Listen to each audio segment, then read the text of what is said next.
Hello, Dan from Green Acre Sportsman's Club and DT Systems Dog Training Equipment.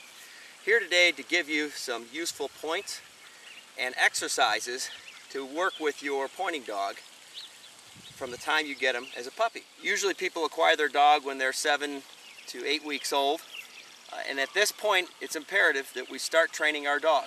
From the time you come in contact with your dog, you're training them whether you want to or not. So we're going to show you how to gain a lot of good from short, simple exercises that you can do at home. Let's start out with handling our dog. It's very important that we begin socializing our dog immediately when we get them home. Now, socialization is one of the 3 important elements of puppy training, and it involves getting our dog used to things that it's going to see as an adult while it's still a puppy. And part of socialization is the dog learning to be handled.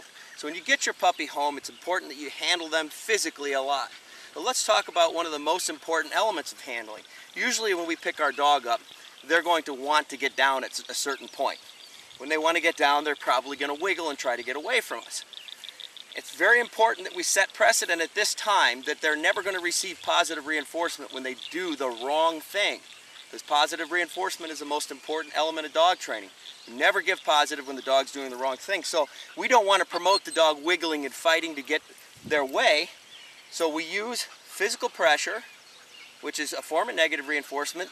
And negative reinforcement is something we're going to use for the rest of the dog's life. We use a little bit of pressure by the use of squeezing the dog a little bit until they relax. And when they relax, we relax. Once they relax, we let them down. When you're handling your dog at home, handle him in many different configurations. You notice that I've got Dolce here, a little female Vizsla, upside down. And the dog's not going to feel comfortable like that, but you notice she's laying there just fine because I taught her with the way I handle her that she's not allowed to wiggle when I'm handling her, or I'll put a little physical pressure on. When the dog relaxes, I'll relax, and soon the dog realizes all they have to do is relax and everything will be just fine. It's important that your dog learns to be handled like this when they're a little puppy, when they're easy to physically manage. As this dog gets older, they're going to become more difficult to manage. Okay, everybody that gets a puppy most likely has a dog crate. It's important that you pick a crate that's small enough so the dog doesn't have liberal room to run around, but big enough so they can just about stand up in it. Right now, let's just talk about putting our dog and getting into the crate and getting him used to it. When you first get your puppy, put them in the crate for short periods of time. That way you will not create a separation anxiety. Don't come back to get the puppy out until the puppy is calm. If the puppy is barking, just let them bark until for one reason or another they stop barking. Then come get your puppy out. So short periods of time in the kennel so we don't create any separation anxiety. Now when we're going to put our dog into the kennel, we're going to use positive reinforcement in the form of treats to help the dog understand that the kennel is a good place and help them in understanding how to get into the kennel without fighting. Some treats here, and I'm going to use the treats to coax the dog into the kennel. First, make sure that the puppy takes the treat out of our hand. Good, so he knows what we've got. And then I'm just going to put my hand in the kennel with the treats and use the other one with a little pressure on the strap collar in order to get the dog in. Then I'll shut the door and leave a few treats.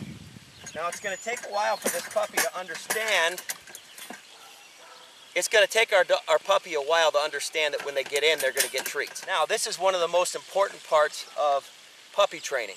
Teaching the dog to wait at gates, doors, or passageways for our signal to be released. So we've got a great opportunity here. The dog's in the crate. We have physical control of the scenario, which is one of the critical elements of dog training.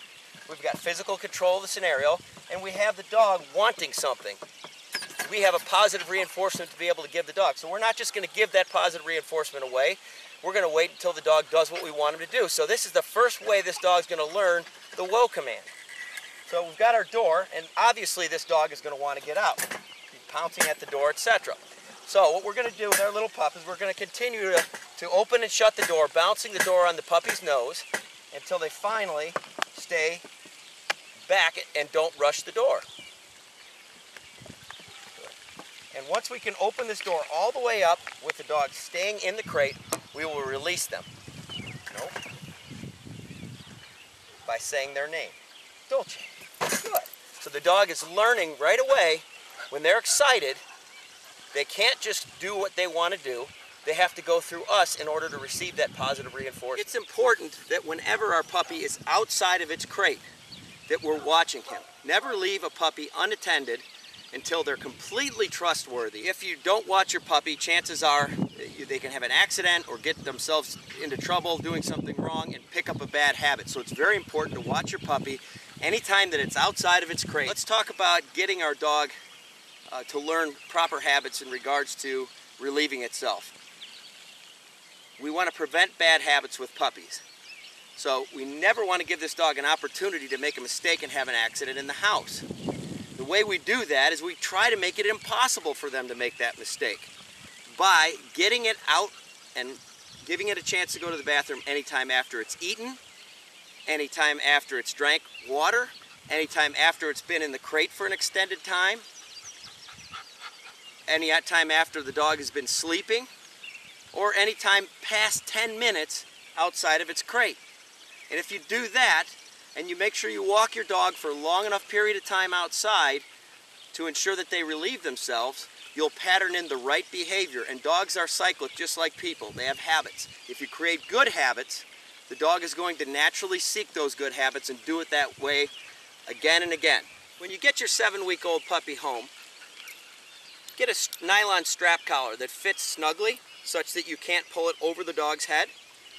And get yourself a short lead. Now this can be a conventional lead that you purchase at a store. This can be a short piece of cord that you tie to the collar. The most important thing is that you allow the dog to drag this lead around when they're a little puppy and get used to it. In the beginning, we're not going to try to pull on it. We're just going to let the dog drag it around on the ground. And we're going to also teach our dog to take treats from our hand in the house. Now this dog is outdoors, and since it already knows what birds are, it's looking for a way to entertain itself. When it was in the house, the treat would be the most important thing, and so it would pay a lot more attention. But as you can see, I'm teaching this puppy to take treats out of my hand. After the dog gets used to the lead for about 3 or 4 days and gets used to taking treats out of your hand, then you can start using the two in conjunction to teach the dog to come to you. Now, you're also going to give a command when you coax the dog to come to you and give it treats. We use the word heel to get the dog to come to us. Heel. Good. So we're going to be kindly insistent with this lead, meaning we're not going to pull hard, but we're going to teach the dog that if they succumb to the leash pressure and come to us, they're going to get something for themselves.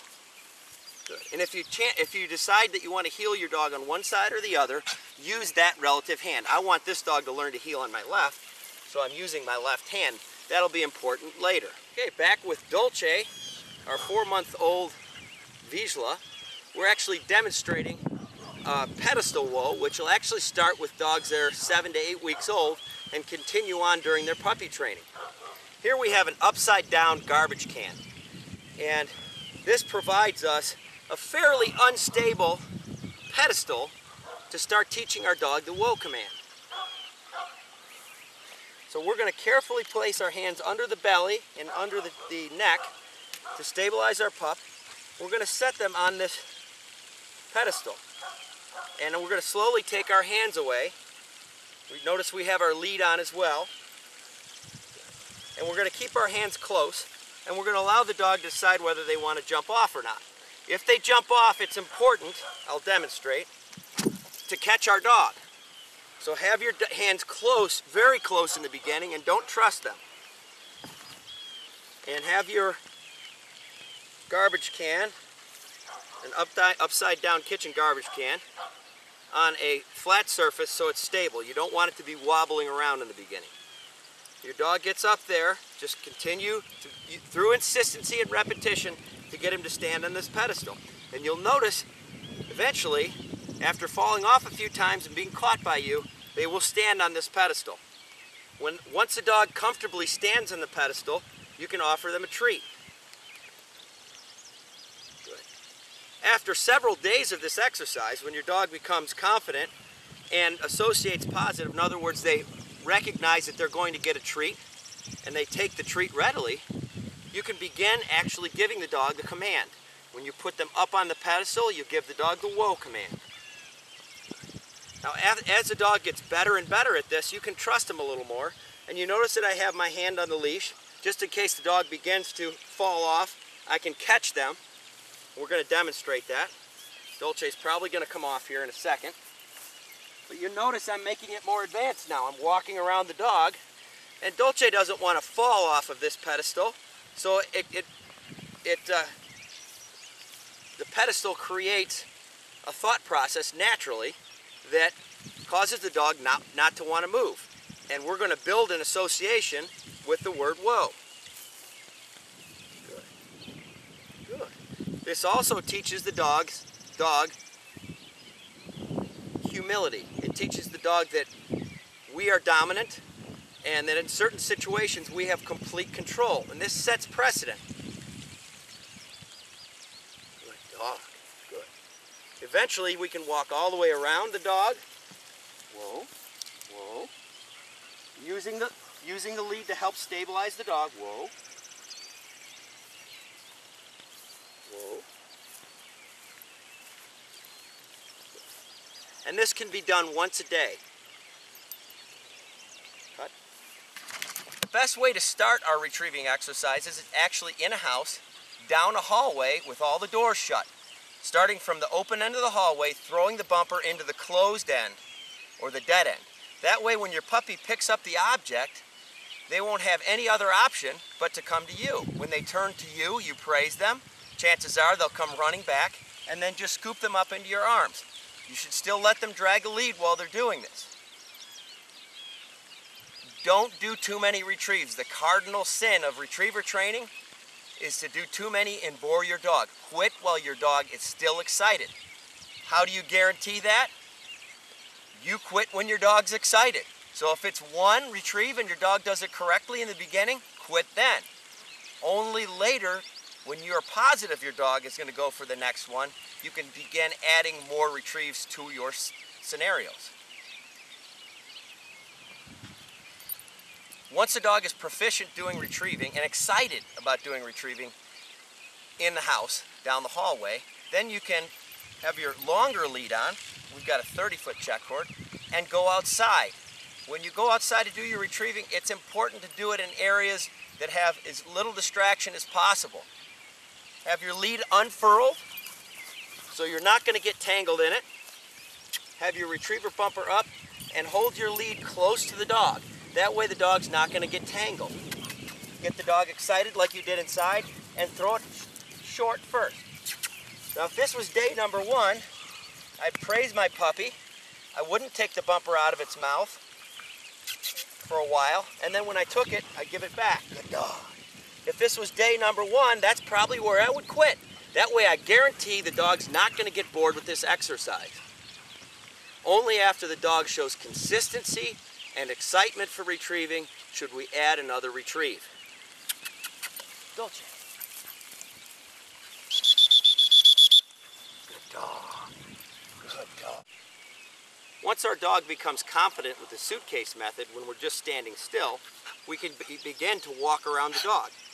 When we do this, we're going to want a little more control, so we're going to loop the lead around, put it through the handle of the leash, around the belly, like this. Hook the clasp end to the collar, and now we've got a little more control.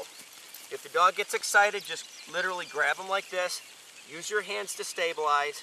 We don't want this to be a horrible experience. Good. And bring them back into the suitcase whoa. Now as the dog becomes better, we can walk around the puppy. Again, if the puppy moves, watch what happens. Puppy moves, we just catch them with the suitcase, lift them up a little, bring them back to where they were, start over. Whoa. Very quickly, your dog will allow you to walk all the way around. When they've done that, give them a treat. Good. Take your time with this. Use a lot of repetition. We just have a puppy. We don't want to use heavy negative reinforcement.